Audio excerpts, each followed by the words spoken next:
Okay, we're going to pick up tonight where it says Daniel, page 24, it says Daniel 1:18 through 20. Before we get started, I've asked Covette to lead us in a word of prayer, please.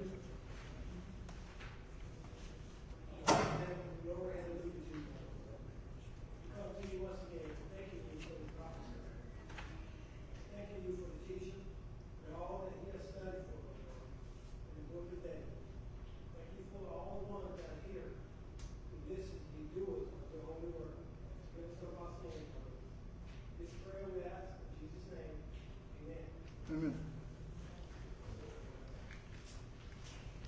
Okay.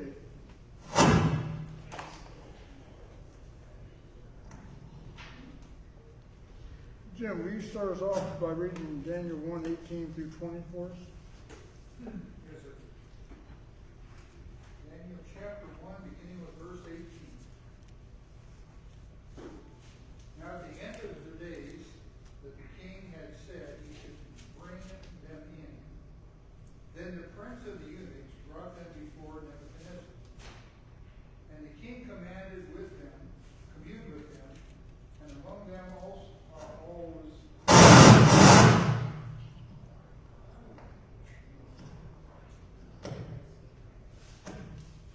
Therefore they stood before the king, and all the matters of wisdom and understanding that the king imparted of them found them 10 times better than all the magicians and astrologers that were in all his realm. Okay, thank you. These four young men made quite an impression on the king. Although they had only been in the country for a few years, they already knew much more than the wise men who advised the king. We have already asked the question of why Daniel and his friends would not eat the king's food. And we've mentioned two reasons in previous weeks. The food was unclean, and the food had been offered to idols. The word defile that we read in verse 8 could include both of those reasons. But there's also a third likely reason for Daniel's refusal to eat the king's food. And it fits the context very well. If their strength and their wisdom had come from the Babylonian food and the Babylonian education, who would have gotten the glory? And when they stood before the king, 10 times better than all of the others, Babylon would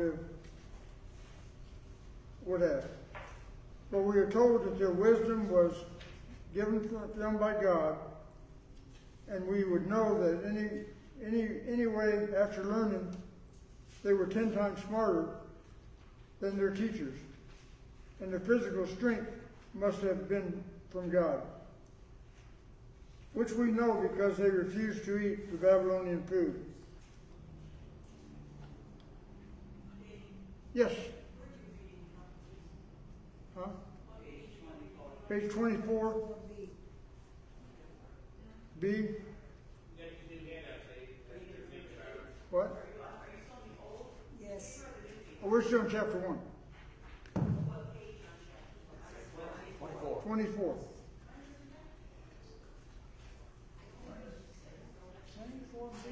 24B. Were you here last week? I think there's still some more copies for you. Somebody can hear me out there?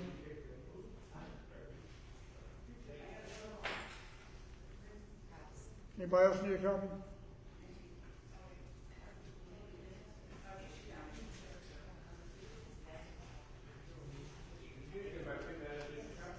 What's that?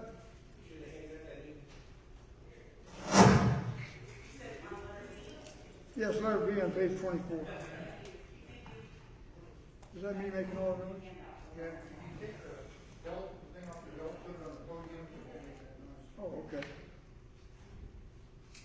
Not much room in this podium. All right. Well, everybody gets the paper, Dave. I think it's interesting to note that in verse 18, it says these days. Yes. And there should be a reference back to verse 5, where those days were the 3 years that were mentioned in verse 5. Yes, did everybody hear Jim? when it says verse 18, these days, it references back to verse 5 of 1 Daniel. You want to read that, Jim, 1 Daniel 5? And the king appointed unto them daily provisions of the king's meat and of the wine which he brake, and nourished them 3 years, that the end thereof they might stand before the king. Let the elapsed time and get 18 of those 3 years. Yes. Thank you. Okay. Well, we are told that the wisdom, I already read that.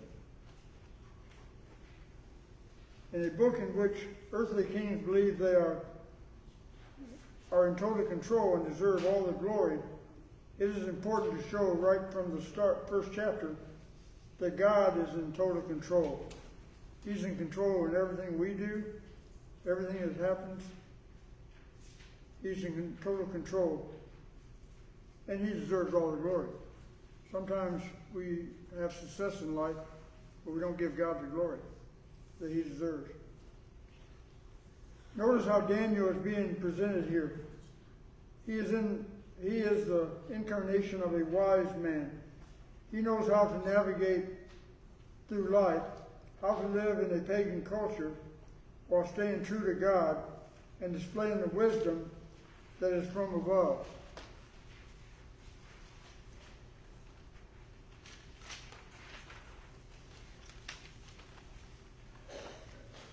He knows what is right, and he does what is right. He knows that the right thing to say and says it. He, like Joseph, is faithful in exile, and he, like Joseph, is blessed by God and allowed to succeed against impossible odds. I see a lot of parallel in this chapter between him and Joseph. There was an exile for many years. His brothers cast him into a pit. And he was in exile, but he came. I forgot what I was going to say now. Okay. Somebody read Daniel 1 and verse 21.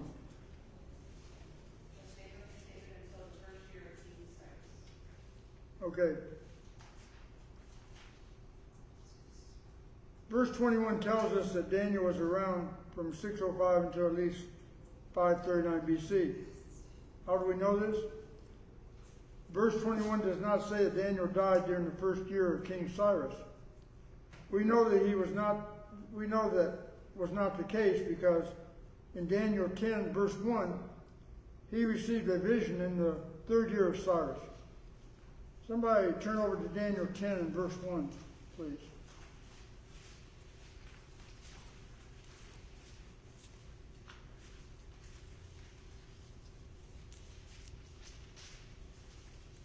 In the 3rd year of Cyrus, king of Persia, a message was revealed to Daniel, whose name was called Belteshazzar.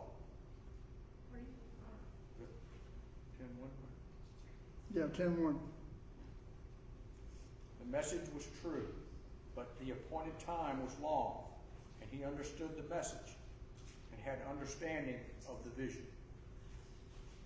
So Daniel's still alive in Cyrus's 3rd year. Yes. It's also in Daniel 6:28. It says, "So this Daniel prospered in the reign of Darius and in the reign of Cyrus the Persian." Okay, thank you for that. Everybody get that? Daniel 6, verse 8? Yeah, 6:28. 6 and 28, okay. So it says, Cyrus, okay, in the reign of Darius and in the reign of Cyrus. So is that the whole reign or is it just a portion? I'm not sure, Daniel, because I know in verse 10 that he's in his 3rd year of Cyrus's. Okay. But we might find later when Daniel actually died. Do you have a handwritten note in my Bible that I picked up somewhere that says Daniel was possibly 90 years old at the time of chapter 10? 90 years old. Possibly 90 years old. Okay. There's no way to verify that. I read that or somebody said that to me at some point. So Yeah, and I it wrote did. that. I thought it was good enough to write down. So And in chapter 1, we know when he became an exile, he was a teenager. So that's 70-some years. Okay? It simply tells us that Daniel survived into the next empire. Daniel lasted longer than the Babylonians did. He had predicted their fall, and he was there to see it. Who was Cyrus? He was the first Persian emperor that took over after the Chaldeans were defeated. He released the Jews from the captivity and allowed them to return to their land. We read in Ezra. Cyrus is mentioned by name in Isaiah 44 and 45, long before he was born. We also saw this was with Josiah. God had been planning for these events for many years. Any questions, comments up to this point?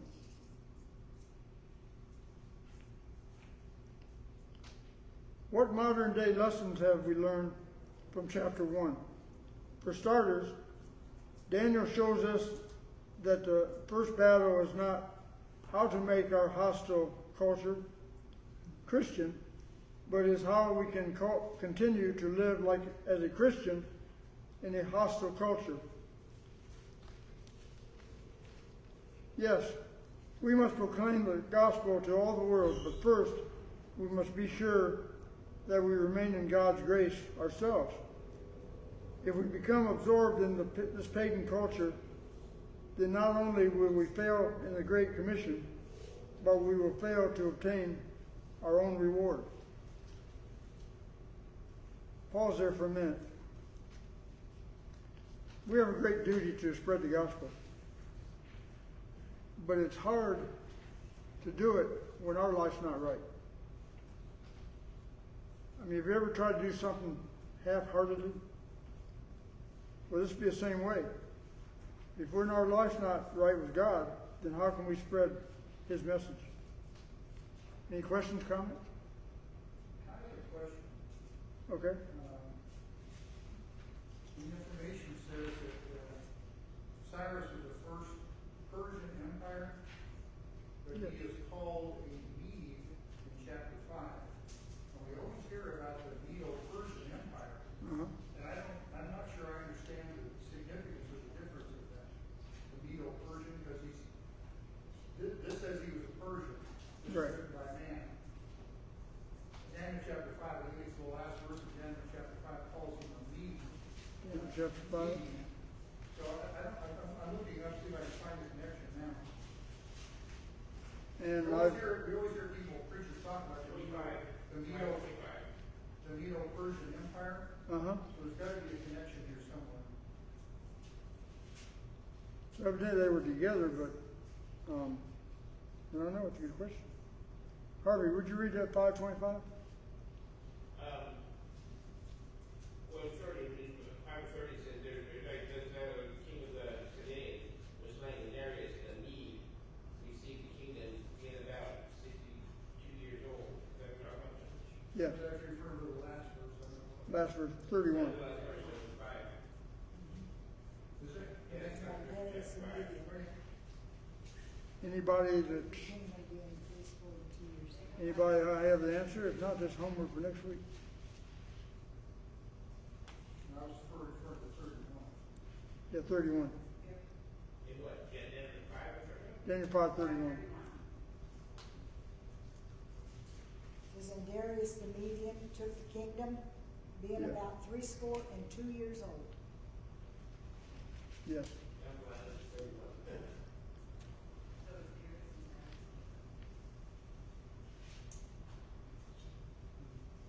That's a good question. Anybody might know?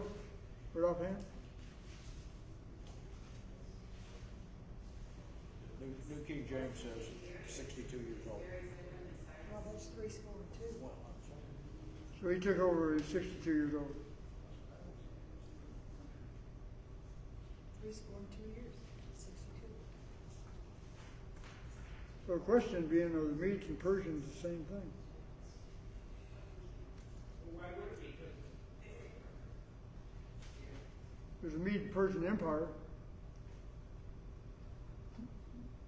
It's something to, I'm pretty sure they're two different countries. The information that Don has them as two different countries. But okay, Persia is modern day Iraq. okay. nothing to do with modern day. What I'm saying is it's the country of Iraq. Mhm. Persia. Did they merge or something back then? I don't know. Uh-huh. That's something to research. Yes. I looked up Darius the Mede, which they're talking about here. Uh-huh. It says Darius the Mede is mentioned in the book of Daniel as king of Babylon between Belshazzar and Cyrus the Great. But he is not known to history, and no additional king can be placed between the known figures of Belshazzar and Cyrus. Okay. Okay, that's something we need to look up then. Sorry, those things interest me and confuse me at the same time. Yeah. Okay. Where was I? Second, Daniel shows us how to interact with a culture that's hostile to everything that we hold dear. And that is a lesson we need to hear because lesson we need to hear because that is the kind of culture in which we live. Our values and our beliefs are openly mocked and ridiculed. Almost any time a preacher is shown on television or movies, he is soon revealed to be sexually immoral, a hypocrite.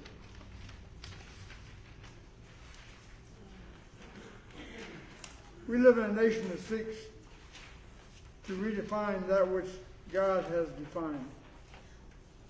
Talking about marriage. And labels as hate mongers any who stand opposed. In short, we live in a culture that calls good evil and calls evil good. What should we do? We can learn much from Daniel. He shows us to live as Jesus told us how to live. Got some scriptures here. Somebody look up John 17:14. 1 Corinthians 5:9 and 10. Matthew 10:16 and Matthew 10:22. You will please.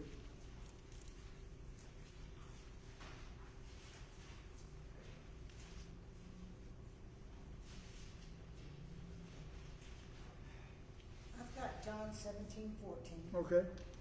I have given them thy word, and the world hath hated them, because they are not of the world, even as I am not of the world. Okay. 1 Corinthians 5:9 and 10. Yes, ma'am. I wrote to you in my epistle not to keep company with sexually immoral people. Yet I certainly did not mean with the sexually immoral people of this world, or with the covetous or extortioners and idolatry, since then you would need to go out of the world. Okay, someone have Matthew 10:16? Behold, I send you forth as sheep in the midst of wolves. Be ye therefore wise as serpents and harmless as doves. Okay. David, you have Matthew 10:22? 10:22.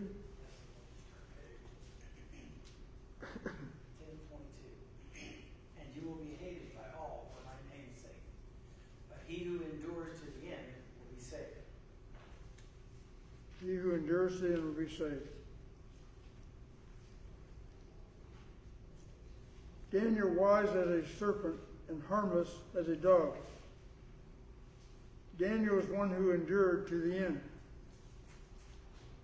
In Romans 15:4, Paul tells us that what was written before was written for our learning. And he tells us in Galatians 3:24 that the law is our schoolmaster. Someone read Romans 15:4 for us, please. And that he was buried, and that he rose again the third day. Oh, I'm sorry, I'm reading the wrong one. Yeah, Okay. Romans 15. Okay. Corinthians 15.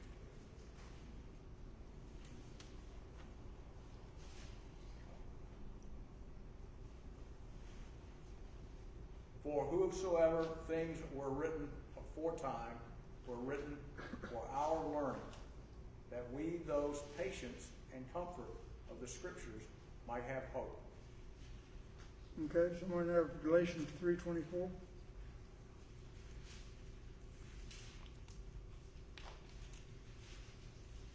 Therefore the law was our tutor to bring us to Christ, that we might be justified by faith. Okay? Daniel found himself at a crossroad in chapter 1. The government, the authorities, the public, and most of his friends wanted him to compromise and defile himself. What to do? We know the path that Daniel took. Which path do we take when we have those Daniel moments? And we have them every day. Most are not public, but we are tempted to compromise. And reading that. You know, I've mentioned this before last week before. It sounds so much like Job. His friends said, why don't you turn against God? Even his wife said, why don't you turn against God? But he didn't. That concludes chapter 1. Does anybody have any comments, questions about chapter 1? Hey, yeah, hey, you gave us John 17:14, and it was 4 verses. What's that? John 17, verse 14. Yes. It was 4 verses. You gave it to them. There were 12. Uh-huh. So the question of what they all had in common, what Jesus was talking about, what did they have in common?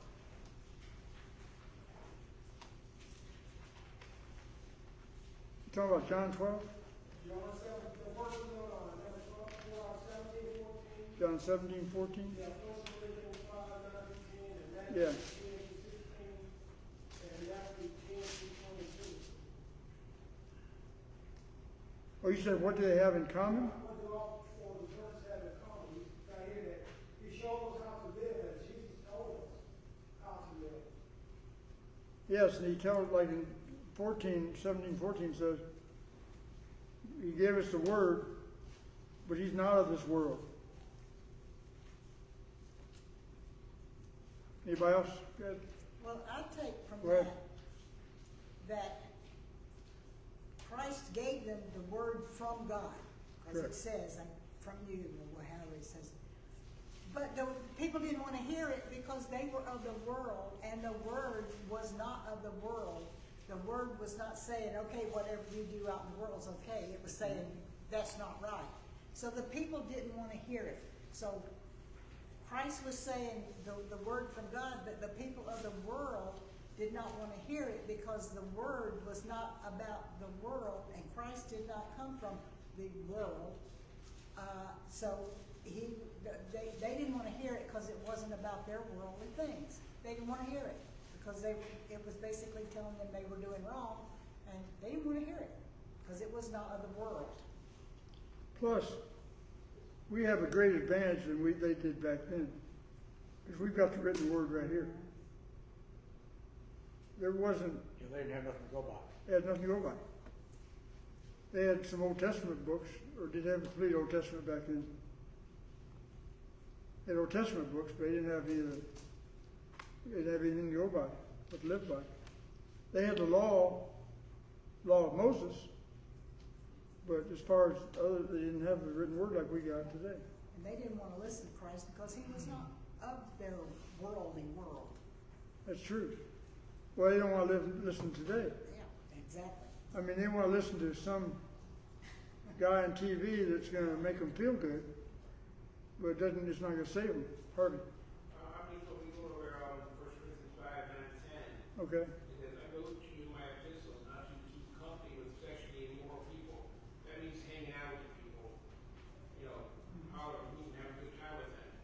And it says, yet I certainly did not need with the sexually immoral people of the world, or with come to extortion or unethical sins, then you would need to go out of this world.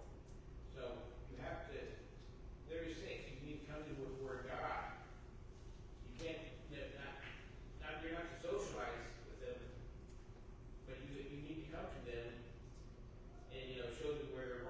Right, you go to them and teach them where they're wrong in the gospel. If you can't be right at all, the entities at all, then you'd be out of the world too. Yeah, you can't socialize them and Right. teach them. You have to go teach them. Correct. And that's what I see from the 9 to 10. I would say for me, it just reminded me of a parent reminding their children to do the right thing out in the world, to have good morals of what they're doing, and that's how I think they're all connected. It's reminding us you're going to be with the wolves, but still follow the right path. Correct. I mean, parents have it tough today because they're influenced at school, they're influenced at their friends, and it's hard to keep them. You know, you have to. The influence of the media, Yeah, in media, what they see on TV. social Um, media.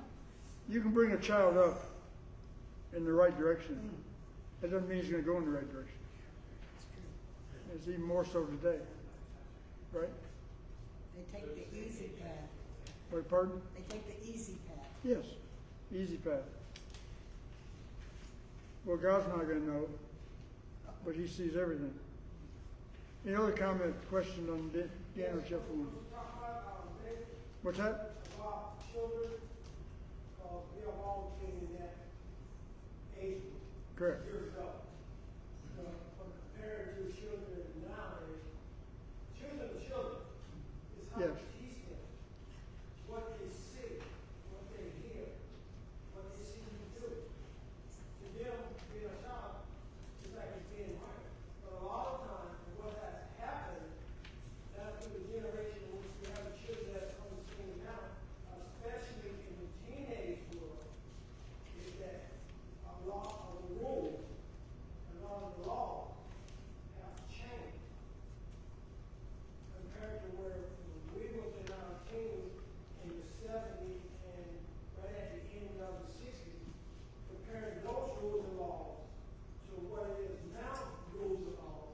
It's true. There's a big difference in what these children have to deal with. Yeah. Harvey? My kids are raised in this church, and in my opinion, with most things, that kids, everything's a learned action. What they see, they do. They, you know, and my husband, we had been to the church here all the time, Jim. Good morning to you, you know. So they had good people to look up to. Yeah, they still went to public schools. But then the upbringing that we as a community in this church did for my children, I am truly blessed with what the Lord has given me. It's true. And but most of you can attest to that. Well, I And had. believe everything that we learn. If you say things are right, it's oh no, it's okay. No, it's not okay. I myself had, I think, a little easier road because I grew up in the church. But how many of us here didn't grow up in the church? I didn't go to church. I was 34 years old when I came. I remember, you know, I'd ask my father, well, my friend so-and-so is doing it, why can't I do it? You know? Or, you know, they're going to see this movie, why can't I go see this movie? We all been there as parents and as children. And, In ways it can be easier, in ways it's not. My Yeah. grandparents, my mom's parents, mhm. were quite faithful members of the church.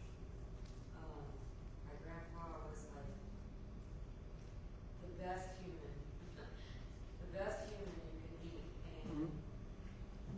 he was an elder at one point. But my mom fell away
even though for most of my life I did have that exposure with my grandparents.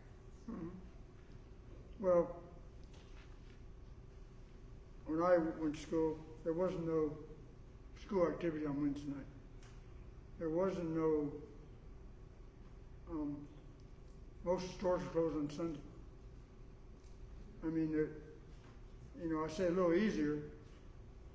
You're not tempted to school activity on Wednesday night when there isn't any. Where today, they have them every day of the week, except Sunday maybe. So that's why it's a little easier. But David, Yes. getting back to the way the laws have changed, Okay. put it in the right perspective of when it coming down to our Christian lifestyle. The thing about a lot of the rules and laws that have changed during the last 20 years, and they're going to change some more, especially when it comes down to religion, I'll say Christianity. It's going to be even more harder than what it is now. But we still have to do this word, believe in this word, have this word go out to touch other people. But, yeah, it does not change. The word is not going to change. But to Sure. get people to come to Christ as a Christian, and this world is changing. But the one thing that's not going to change, that's God's word.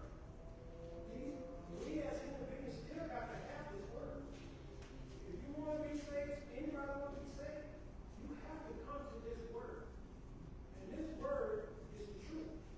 Sure. It is Jesus, that New Testament. All that which he has done for us. That's why he said it is finished. All that he has done, it's done. This is left up to each individual. Every mankind must come to this. It must come to this conclusion.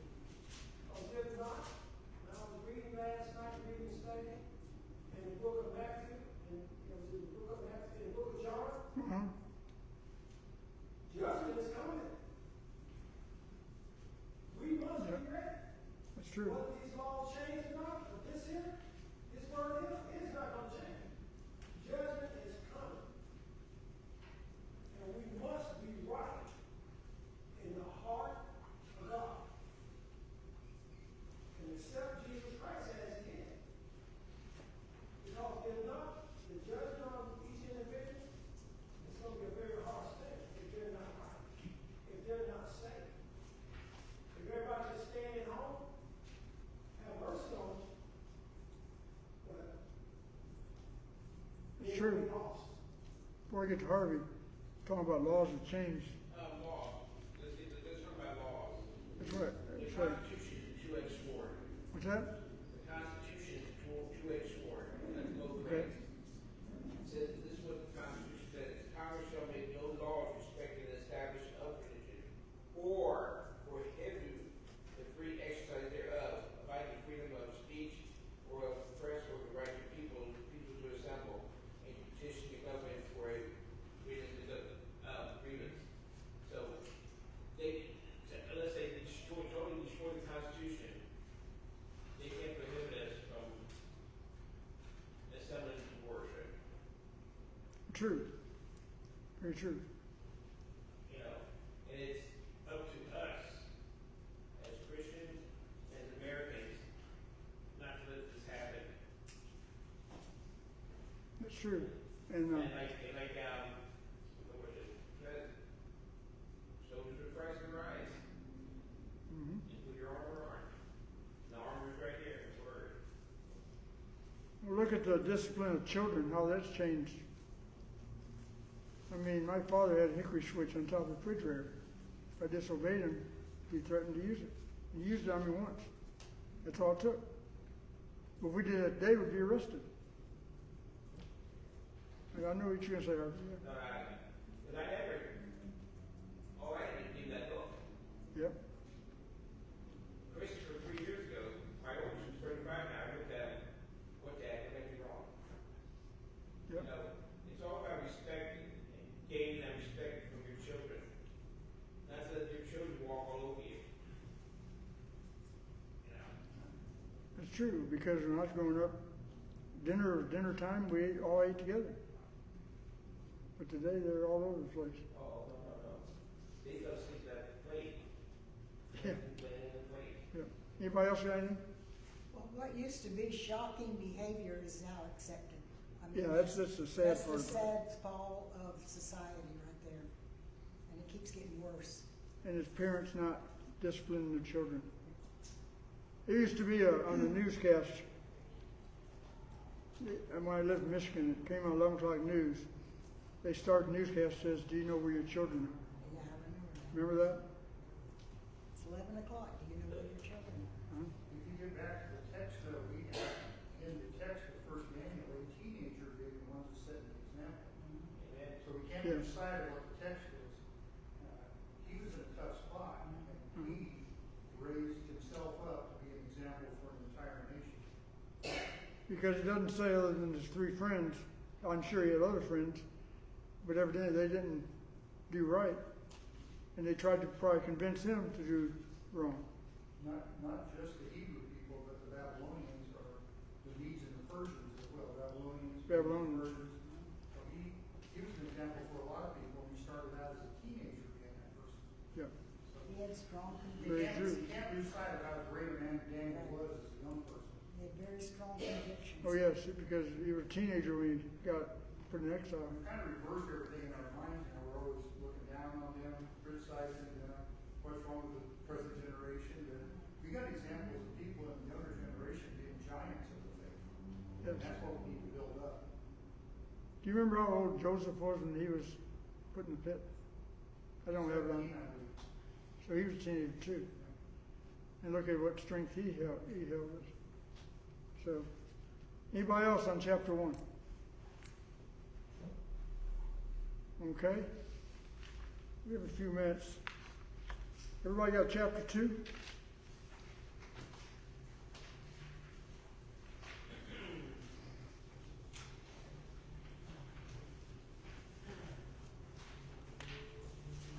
Probably just have time for the introduction. The second chapter of Daniel is one of the most remarkable and important chapters in the Bible. Before this chapter ends, the most powerful pagan in the world will lie prostrate before an exiled Jew. And before that happens, he will hear one of the most remarkable prophecies in the Bible. One that begins with his own kingdom and ends with God eternal and an indestructible kingdom. When it comes to understanding God's plan for the church, Daniel 2 is one of the most important chapters in the Bible. Few chapters in the Bible, old or new, tell us more about the church than Daniel 2.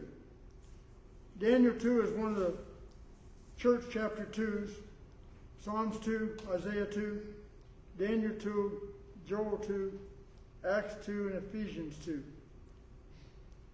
Daniel 2 covers world history from Babylonian to Rome, and it provides the foundation for understanding the apocalyptic sections of Daniel that will follow. Daniel 7 will expand on Daniel 2, especially with regard to the second and the third kingdoms. Daniel 11 and 12 will expand upon Daniel 2, especially with regard to the second, third, and fourth kingdoms. These later chapters of Daniel will supply many details that are not mentioned here in Daniel 2. So what is the message of Daniel 2? One of the primary messages of Daniel, and especially of Daniel 2, is that God promises to Israel has not been forgotten. The Gentiles, those outside of the covenant, were in charge. But one day, under the Messiah, the kingdom would be restored by the faithful remnant. That was a message that Daniel and his fellow exiles needed to hear. If our understanding of this book would have had no meaning to its original readers, then our understanding is wrong.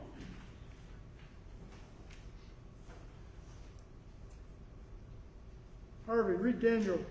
We're going to just start the first section of this. Read Daniel 2, 1 and 2 for us. Okay, 2, 1, 2. Uh-huh. Daniel 2.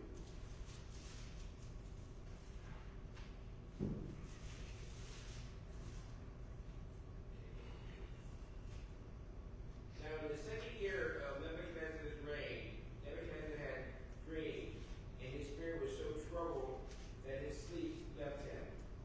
Then the king gave the command to call the magicians, the astrologers, the sorcerers, and the Chaldean to tell the king his dream, so that the king stood before the king. Okay? We're gonna stop right there. Next week, we're gonna get into the king's dreams. And we'll be on page 1, letter A, next week. Thank you. Go ahead. This up here says, when the Median Persian Empire. By the 6th century BC, the Medes had built a large empire and took the Persians to the east, the Assyrians to the west. However, in 550 BC, Cyrus the Great of Persia conquered the Medes, acquired Assyria in the process, which the Medes king Cyrus, whatever it is, has taken about 612 BC. So he conquered the Medes. So Cyrus was a Persian. These are Persians. He conquered the Medes. They're both in Iran. Okay. The Medes were the northern territory of Iran. That's what all the historians say, but the Bible says something different. It says that he was a Mede. Yeah. Who are you gonna believe? Well, I believe the Bible, of course. Yeah. All the comments, I mean, all the information about Cyrus is gonna say that the Bible says he was a Mede. It wasn't me. So we have to weigh this in a fashion that's gonna make us pleasing to God, and not pleasing to some man. That's right. This is like, Everything says he was a Persian, but the Bible says he wasn't. So he didn't. I believe they conquered a lot of nations and they were combined. That's probably how we got Medo-Persia. But he was either a Persian or a Mede, he couldn't be both. correct. And this is like when, Kind of said, just Correct. referring to those nationalities. One of the things I looked up said that Mede was kind of like surrounded by Iran. Like Okay. they had their own language and stuff. Right, and median language. And then they rose up somehow. I guess it might have been all part of God's plan because, that helped Daniel come to the fore too. it's just like when you read commentary and commentary says something different. You gotta go back to the Bible. Got the Bible. Okay, thank you for your attention.